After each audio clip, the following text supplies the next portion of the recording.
This is really a special event, and it's a great honor for us to be host to His Excellency the Ambassador of Korea. I think this event is very appropriate for Nazarbayev University, and we're thrilled to host it. The historical connections between Kazakhstan and Korea are very clear and very obvious, but I think the future connections are even more important for us.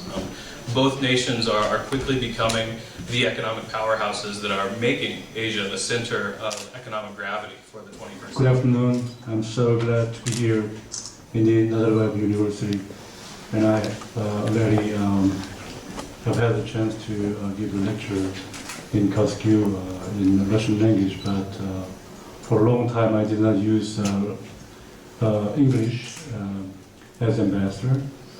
But today I will give you some lecture in English.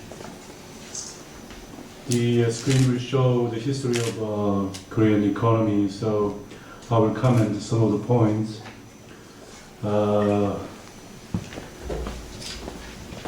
First of all, I would like to welcome and thank everyone present for participation in this event.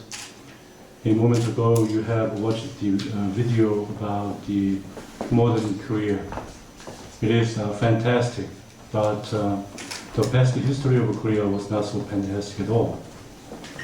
Now, I would like to tell you something about the past of Korea. 50 years ago, when Korean War ended, there was almost nothing. At the time, our country just survived the Japanese occupation and the Korean War. I was born in 1957. That means 4 years after the ending of the Korean War. I was so lucky. The war destroyed almost everything without leaving hope for the future. Korean people did not believe in tomorrow, and they could only pray for survival. Korea was one of the least developed country in the world back then. People died from hunger and disease in the aftermath of a nation-dividing war. In 1960s, 120 countries were registered in the UN, and while in Thailand the GDP per capita was about 220, but Korea was $76 only. In spite of dire situation and the most unlucky generation in the history of Korea, who lived through Japanese imperialism and Korean War, was not fully discouraged to abandon the dream for a better future. They did not want their descendants to live like them. Korea finally succeeded in receiving the loan from the West Germany in the amount of 1.4 million German marks. In order to ensure the loan, Korea sent nurses and miners to West Germany. Nurses worked in the armed forces, and mine workers worked hard in dangerous conditions at the depths of 1,000 meters underground in unbearable heat. The diligence of Korean workers was noticed by the President of West Germany, Mr. Lubuke, and he invited Korean President Park Chung-hee to visit his country. After meeting Korean miners and nurses who were struggling to overcome the hardships, Korean President requested President of West Germany to support Korea in the process of economic development of the country. And the President Lubuke gave his handkerchief to the President Park and promised that the West Germany will help Korea. In addition, Korea sent workforce to the Middle East in order to earn oil money. They worked day and night in the heart of the desert of the Middle East in the condition nobody wants to work in. Young women worked in factories for the production of wigs, clothing, and shoes. With this small capital accumulation, Korean government pursued a 5-year plan of economic development starting from 1962 and consecutively 6 times the needs. For 30 years, we pursued economic development plan. After 50 years, Korea is the 8th largest trading nation, and the trade volume amounts to over $1 trillion US. Today, Korean companies are being placed as the first in the fields of mobile phones, shipbuilding, displays, semiconductors, and others. I think for this kind of splendid achievement of economic development, there was 3 main pillars.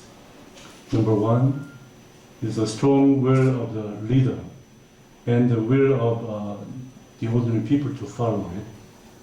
And the second is higher education. And the third is the tradition of Korea to respect education, and it lasted about 2,000 years. I think I can find that kind of a similarity in Kazakhstan. There is strong leadership in Kazakhstan, and the ministers and other bureaucrats are honestly working, and the students are making efforts to get higher education, and the Kazakh government is sending a lot of students abroad, and also they invented excellent and outstanding university like Nazarbayev University, and invited a lot of famous scholars from all over the world.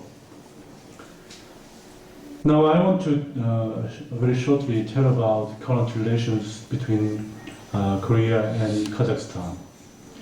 After the establishment of diplomatic relations in 1992, it was when I was working in the Korean embassy in Moscow. Our bilateral relations have developed on the basis of mutual understanding and trust. Today, the Republic of Korea and the Republic of Kazakhstan are very dynamically expanding partnership in the various sectors of the economy as strategic partners.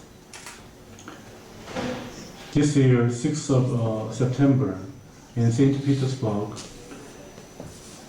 the newly elected President, Ms. Park Geun-hye, the first lady President of Korea, met with the President Nazarbayev at the G20 summit and agreed on continuation and expansion of economic cooperation between the two countries.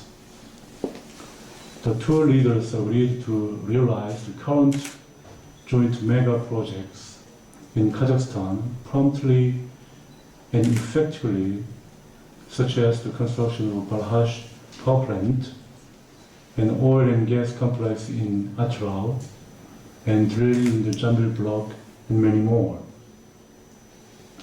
On top of that, exchange in culture and art between the two countries is also vibrant. This year in Astana and Almaty, concerts of famous Korean male choir, E Maestri, were held successfully. At the same time, the Kazakh famous singer Usimbayeva sang a song, Kara Kumgang, and she was responded by Korean audience very enthusiastically. Korean TV series and K-pop music are already popular and widely spread in daily life of Kazakhstan. It is without surprise that the opposite is also true. The culture and art of Kazakhstan are gradually gaining popularity among many Koreans. The Festival of Kazakh Culture in Seoul last year got a lot of enthusiasm from Korean audience. Furthermore, the number of Korean businessmen visiting Kazakhstan for the participation in Expo 2017 related projects are sharply increasing. Cooperation in the field of medicine, which is enlarging as well lately, could make a special contribution in development of medicine in Kazakhstan and its national welfare. Moreover, bilateral cooperation in the e-government and public administration will provide development and prosperity of Kazakhstan on the whole. I should say that next year the Kazakh government will host the International E-Government Conference here in Astana.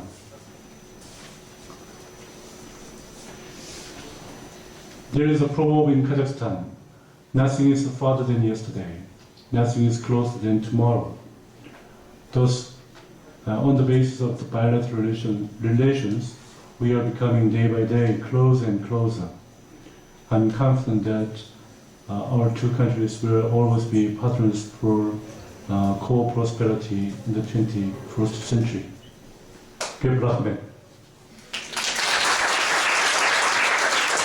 So guys, thank you very much for your interesting lecture. We represent here the Institute of State History, Astana, the Department of Eurasians and Comparative Studies. And I heard that you are PhD in history, is it so? Yes. So we would like to invite you to meet with our colleagues, because nowadays we have a very interesting, we are carrying out a new state program of rethinking Kazakh history. Have you heard anything about it? About this state program? I did not hear exactly, but I'm interested in that. And in our embassy, we have very often the discussions about the history between Korea and Kazakhstan. And as I know that there was the foundation in Korea and of a history of Northeast Asia. This foundation already have had the plan of finding the carving in the stones. And for 2 years they did that kind of study together with Kazakh scholars. After the collapse of the USSR, we have some problems, you know, with the writing history, with modernization of it. And do you have any problems of such? Do you have some problem in writing your history in Korea? Recently, there was an initiative by the President Baek about the co-writing of a history book between Korea, China, and Japan. As you know well, there is all the time the dispute about history between Korea and Japan, and between the three countries. Especially, we have a very serious problem with Japan. The Japanese are insisting that Dokdo is their island, but it's not true. And between Japan and China, there is also that kind of problem between Korea and China also. So I think when you think about the writing the history after Soviet Union, because many people believe that in Soviet Union time, the textbook of history and many articles of history was ideologically oriented. To the contrary, from the in Russia and in Kazakhstan, many of the histories of South Korea was ideologically biased, and they did not want to see the fact. So I think I'm interested in that kind of initiative. Thank you very much. Welcome to our university, Mr. Park Joo-Hyun. I'm a member of Korean club in our university. So I want to thank you and Korean Cultural Center for organizing such an event, which brings us closer to Korea and its culture.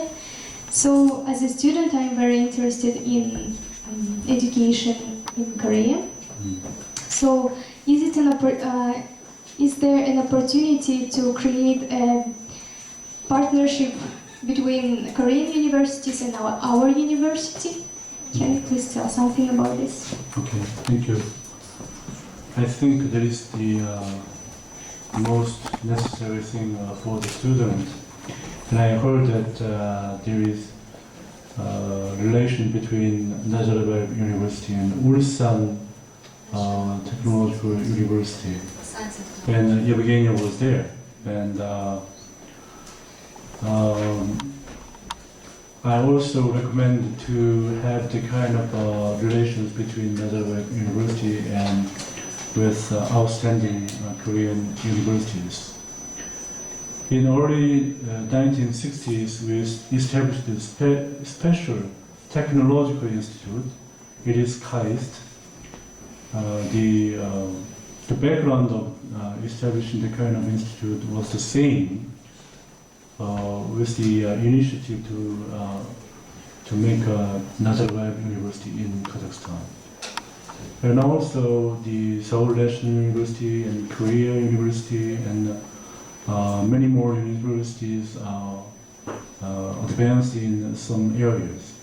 Especially I heard that, I did not know, but I heard from my Prime Minister that the Seoul National University is #1 in the world in the pharmacology. Yeah. So I was surprised how we are #1. Maybe the Harvard or some US universities, but the long efforts of Seoul National University, in the pharmaceutical area, the Seoul National University has got some authoritative status. So you can find many Korean university and institute. With them you can communicate. And in Korea it is very popular to have the kind of sistership or brothership with other foreign country universities, and the exchange program for 6 months or 1 year, or the co-doctorship between the MBA courses between Korean University and MIT and Harvard, etc. So you can think about the kind of version for the Nazarbayev University. If we expand the kind of relations, then you will have more chance to get admitted to those universities and exchange the ideas about your area. Thank you. Thank you, everybody, for your attention and for your excellent question. And thank you, of course, Mr. Ambassador, for your time and for the wonderful presentation. And so we would like to present you now with a very small token of our gratitude from Nazarbayev University.